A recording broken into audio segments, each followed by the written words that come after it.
네, 오늘은 기독교 첫 순교자인 스데반의 순교 이야기입니다. 근데 스데반이 무엇 때문에 순교를 당했을까? 놀랍게도 예루살렘 성전에 대해서 이야기했기 때문입니다. 그곳에 하나님이 계시지 않다고 말했기 때문입니다. 이것 때문에 사람을 죽일 일인가 싶죠. 스데반은 자유민들과 논쟁을 하다가 그들에게 거짓 고소를 당하게 되었고, 재판 중에 투석형, 즉 돌로 침을 당하여 죽임을 당합니다. 여기서 이제 주된 역할을 하는 자유민들이란 BC 63년에 폼페이우스에 의해서 노예로 잡혀가서 당시 지중해 연안 나라들에서 노예로 살다가 해방된 후에 예루살렘으로 돌아온 사람들입니다. 이 사람들은 이제 고국에서 살려고 돌아온 것이 아니고 죽어서 예루살렘에 묻히려고 돌아온 사람들입니다. 유대인들은 예루살렘에 메시아가 강림하실 때 이곳에 묻힌 자들이 가장 먼저 부활한다 라고 거의 미신이나 다름없는 신앙을 갖고 있기 때문에 여기 묻히기를 원합니다. 그래서 예루살렘은 세계적으로 무덤이 가장 많은 도시가 되었습니다. 아직도 이제 이곳에 매장지로 삼고자 하기 때문에 여기 그 무덤 자리가 계속 치솟아서 지금은 3만 불, 한 4천만 원 하겠네요. 지금 환율로 보면은. 그 자유민들의 출신 지역입니다. 이것도 좀 보세요. 이렇게 먼 곳에서 살던 사람들이 자기 삶을 버리고 예루살렘까지 온 거예요. 그런데 이런 자유민들과 스데반이 왜 목숨을 걸고 논쟁을 했을까요? 11절에서 15절을 보시면 자유민들이 거짓 증인을 돈으로 매수하여 스데반을 모함하는 내용이 나옵니다. 13절, 14절을 보시면 스데반이 이 거룩한 곳, 이제 성전과 율법을 거슬러 말했다는 것입니다. 자유민들은 예루살렘에 묻히려고 모든 것을 버리고 그 땅으로 왔는데 스데반의 말은 예루살렘 땅이라고 해서 거룩한 곳도 특별한 땅도 아니다 라고 말한 것입니다. 자유민들은 이런 스데반의 발언을 왜곡하고 과장을 해서 스데반이 예루살렘 공회 재판정에 서게 되었습니다. 이제 원래 법정에 서면 형량을 낮추거나 무죄를 받기 위해서 자기 변호를 힘쓰게 되는데, 그러나 스데반은 자기 변호는 하지 않고 오히려 이것을 기회로 삼아서 복음을 증거합니다.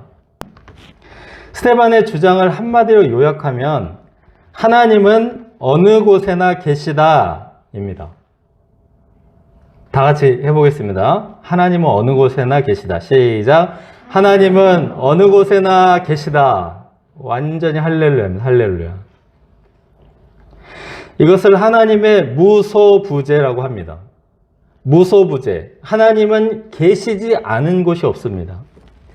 하나님은 이 성전이라는 작은 공간에 매여 계시지 않습니다. 그곳에서만 하나님을 만나고 그곳에서만 하나님의 말씀을 들을 수 있는 것이 아닙니다. 그러므로 성전만 특별히 거룩한 공간이 될 수가 없다는 말입니다. 자, 이방인의 땅 메소포타미아에 영광의 하나님이 나타나시고 거기서 말씀하셨습니다. 마치 그곳이 성전인 것처럼. 내 고향과 친척을 떠나 내가 내게 보일 땅으로 가라. 자, 유대인들이 특정한 땅을 성소로 여기는 이유가 약속의 땅이라고 믿기 때문입니다. 예컨대 이스라엘 영토인 가나안 땅이 그렇고 성전이 있던 예루살렘 땅을 거룩한 땅이고 특별한 장소로 여겼습니다. 그러나 실제로는 그렇지 않습니다. 3절에서 6절까지 땅이라는 단어가 몇 번이나 나온가 세면서 읽어보세요. 자, 보일 땅, 갈대아 사람의 땅, 그 다음에 이 땅, 발붙일 만한 땅, 이 땅, 다른 땅, 그 땅 해가지고 땅 얘기를 많이 하십니다. 자, 그런데 이제 보십시오. 이 땅이 전부 가나안 땅이 아니라는 겁니다. 첫 번째는 가나안, 두 번째는 메소포타미아, 세 번째, 네 번째, 다섯 번째 가나안인데 여섯 번째, 일곱 번째는 애굽이에요. 네 번은 가나안 땅이 맞지만 두 번은 애굽 땅, 한 번은 메소포타미아 땅. 그래서 하나님이 일하시는 땅에 특별한 땅이 따로 없습니다. 물론 가나안 땅에서 많이 하셨지만 그것을 강조하고자 하는 것입니다. 하나님은 애굽 땅에 팔려간 요셉과도 함께 하셨습니다. 마치 그곳이 성전인 것처럼. 애굽 땅에서 계시면서 노예로 팔려간 요셉을 애굽의 통치자로 세우는 일을 하셨습니다. 네, 애굽 왕 파라오가 이스라엘 남자아이들을 나일강의 강물에 던져버리라고 유아 학살 명령을 하였습니다. 그러나 하나님은 이때 모세가 아름다운 아이임을 보시고 구원하셨습니다. 파라오의 딸이 모세를 데려다가 자기 아들로 길렀습니다. 파라오가 딸 바보였는지 자신의 명령을 어긴 딸을 어떻게 하지 못하고 이제 모세는 이집트 왕자로 최고급 궁중 교육을 받으면서 모든 지혜를 배워서 그 말과 하는 일이 능하게 하셨습니다. 네, 모세가 미디안 땅으로 도망간 지 40년 후에 하나님은 시내산 광야 가시나무 떨기 불꽃 가운데서 모세에게 나타나서 말씀하십니다. 내 발에 신을 벗으라. 내가 서 있는 곳은 거룩한 땅이니라. 그러니까 예루살렘도 아니고 성전도 아닌 곳을 거룩한 땅이다 라고 하셨습니다. 자, 하나님은 어디서 만날 수 있다고요? 아무 곳에서나. 가정에서도 만날 수 있고 직장에서도 나타나실 수 있고 어떻게 보면 전혀 거룩하지도 않고 영화롭지도 않은 그 어떤 애굽 같은 거 무슨 광야 같은 이런 곳에서도 하나님은 만나주시고 말씀하십니다. 제가 군대에 2년 2개월 복무를 했는데요. 딱 한 번 그 예배 시간하고 제가 보쳐 서는 시간이 딱 겹쳐버렸습니다. 그래서 저는 어쩔 수 없이 혼자서 성경책과 찬송가를 가지고 화장실에 들어가서 예배를 드렸습니다. 나지막이 이제 찬송을 부르고 일어서서 사도신경을 외우고 성경 말씀을 읽으면서 화장실 예배를 드렸습니다. 그 순간만큼 그곳은 거룩한 땅이었고 그날의 감동과 평안과 기쁨은 제가 일생 잊을 수가 없습니다. 우리가 고통과 환난 중에 하나님의 이름을 부를 때 하나님은 그곳에 계십니다. 유아 학살 명령을 하는 파라오와 같이 잔인하고 막무가내인 직장 상사 이런 사람들에게 괴로움을 당할 때 하나님께서 그곳에 계셔서 구원해 주십니다. 하나님은 단 10평도 안 되는 원룸 고시원 단칸방에도 나타나실 수 있고 월급 쥐꼬리만큼 주는 중소기업에서도 하나님을 의지하고 섬기는 자에게 그곳은 거룩한 땅입니다. 오늘날도 아름답게 지어진 교회 건물이 많은데 그런 교회들에 비하면 우리 배봉교회는 가시떨기 같은 곳입니다. 그러나 하나님께 기도하고 우리가 신령과 진정으로 예배하면 하나님을 만나는 거룩한 땅입니다. 우리가 어디에 있든지 바로 그곳이 하나님을 인격적으로 만나고 살아계신 하나님을 경험하는 거룩한 땅이 될 수 있기를 기도합니다. 2장 하나님이 안식할 처소 37절에서 53절입니다. 하나님은 구원자 모세를 세우시고 애굽에서 구원하신 이스라엘 백성들을 광야에서 돌보셨습니다.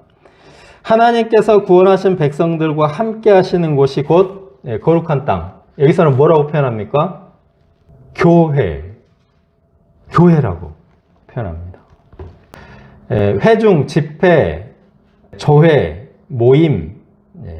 헬라어로는 에클레시아, 컬프럼입니다. 어디서 불러낸 사람들, 불러내어서 모인 사람들, 요게 교회입니다. 광야 교회 성도들은 그곳이 광야라서 먹을 것도 마실 물도 아무것도 없었습니다. 애굽은 풍요로운 지옥이었고 광야 교회는 살아계신 하나님이 동행하는 천국입니다. 44절을 보시면 하나님께서 예루살렘 성전 이전에 광야에서 성막을 만들어 주셨습니다. 하나님께서 성막의 양식을 정해 주셨습니다. 모양, 크기, 재료 다 정해 주셨죠.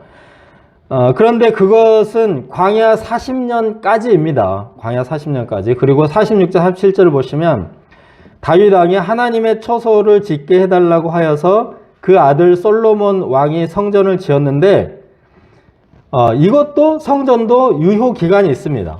예수님 오시기 전까지. 하나님은 어떤 장소나 어떤 건물에 계시지 않습니다.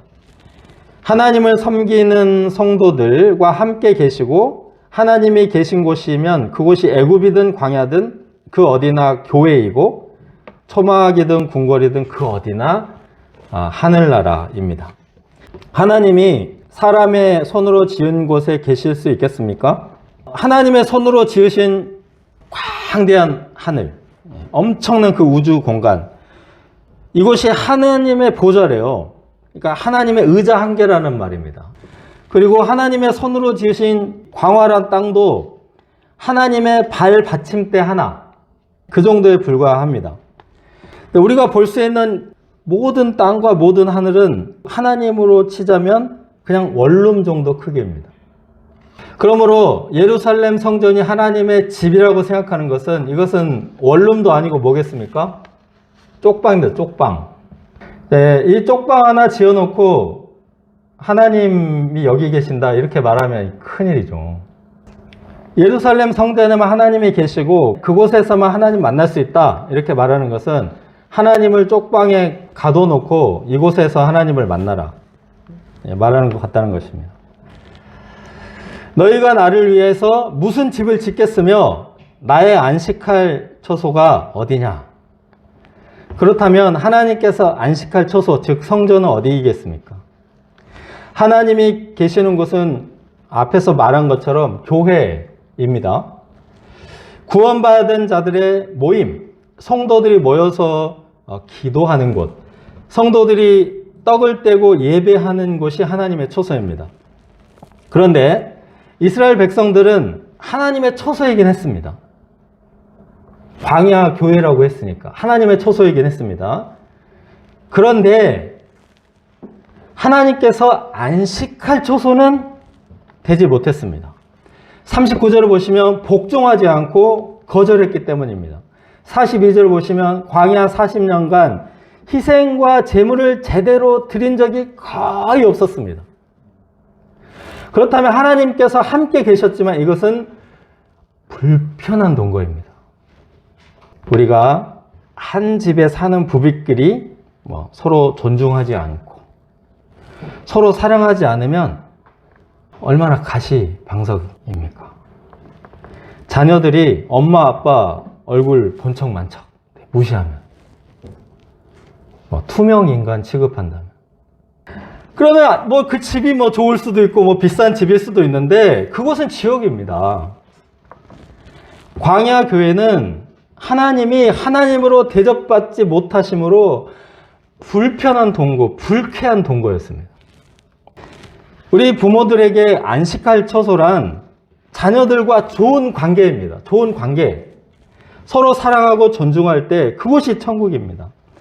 하나님께서 안식할 처소는 예수님이십니다. 하나님이 예수님을 보시고 이는 내 사랑하는 아들이요 기뻐하는 자라 말씀하셨습니다. 그래서 하나님께서 안식할 처소란 이 예수님을 닮은 성도들입니다.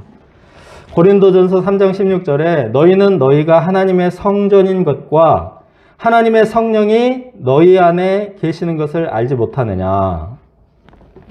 자, 오늘 스데반의 모습을 보시면은 예수님과 꼭 닮았습니다. 순교할 때 예수님처럼 용서하고 예수님처럼 의로운 죽음을 죽었습니다. 그 자신이 하나님의 안식할 처소였기 때문에 이제 교회인데 좋은 교회, 좋은 교회. 그래서 스데반은 자신이 성전이기 때문에 하나님의 영광의 하나님도 보고 하나님 보좌 우편에 서신 그리스도도 생생하게 보았습니다. 자, 우리 자신이 성전이므로 다른 곳에 갈 필요가 없습니다. 다만 하나님께서 안식할 처소가 되어야지 불편한 동거, 불쾌한 동거가 되지 않아야 할 것입니다. 하나님께서 기뻐하시고 안식할 처소가 되기 위해서 항상 회개하고 예수님의 십자가 피로 죄를 씻는 것이 필요합니다. 하나님께서 이는 내 사랑하는 아들이요 기뻐하는 자라 말씀하실 것입니다. 우리 각 사람이 하나님이 기뻐하시고 사랑하시는 성전으로 살아갈 수 있기를 기도합니다.